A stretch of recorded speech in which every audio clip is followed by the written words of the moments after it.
जय माता की मित्रों, स्वागत है आप सभी का जेडीजे एस्ट्रोलॉजी में।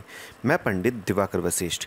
मित्रों, यदि आपकी शादी में कोई अड़चन आ रही है, उम्र ज़्यादा हो गई है और कोई सुयोग्य वर या कन्या आपको नहीं मिल पा रहे हैं, तब आप नवरात्रि में इस विशेष उपाय को कीजिए। इसे करने से आपको अवश्य लाभ होगा और आपका विवाह शीघ्र अतिशीघ्र हो जाएगा। इस उपाय को करने के लिए आपको किस किस सामग्री की आवश्यकता है और विधि क्या है, ये समझते हैं।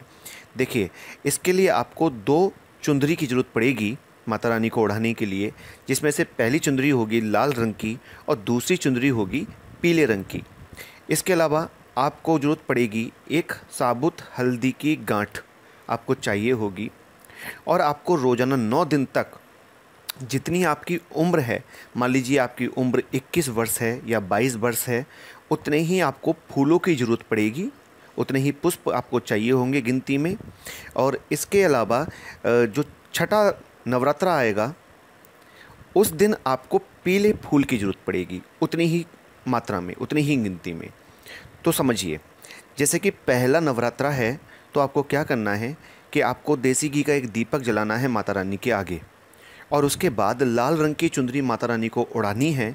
और ओढ़ाने के बाद आपको लाल रंग के पुष्प, जो कि आपने अपनी आयु के अनुसार लिए हैं, एक एक पुष्प करके आप माँ के चरणों में चढ़ाएंगे।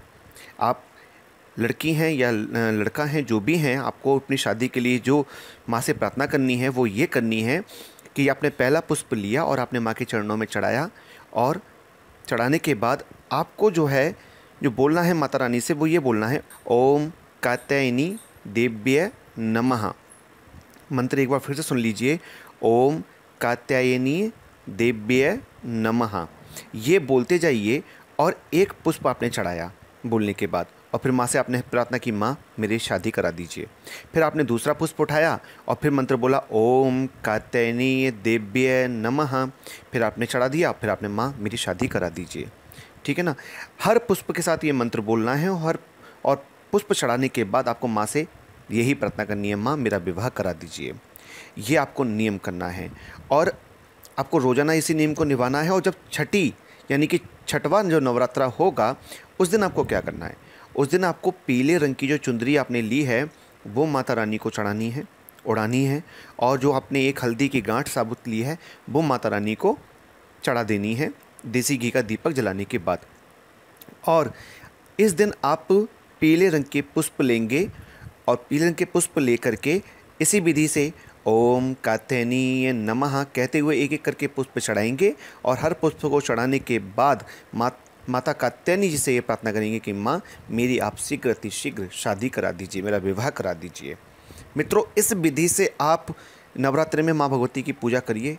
आप यकीन मानिए, निश्चित आपको लाभ होगा और आपकी शादी अवश्य हो जाएगी। यदि किसी कन्या की शादी नहीं हो रही है और माता पिता परेशान हैं, तो माता पिता कर सकते हैं इस उपाय को, पुष्प चढ़ा सकते हैं और माँ से प्रार्थना कर सकते हैं, माँ मेरी बेटी की शादी नहीं हो रही है, आप उसका विवाह करा दीजिए, या मेरे बेटे की शादी नहीं हो रही है, मेरे बेटे का विवाह करा दीजिए।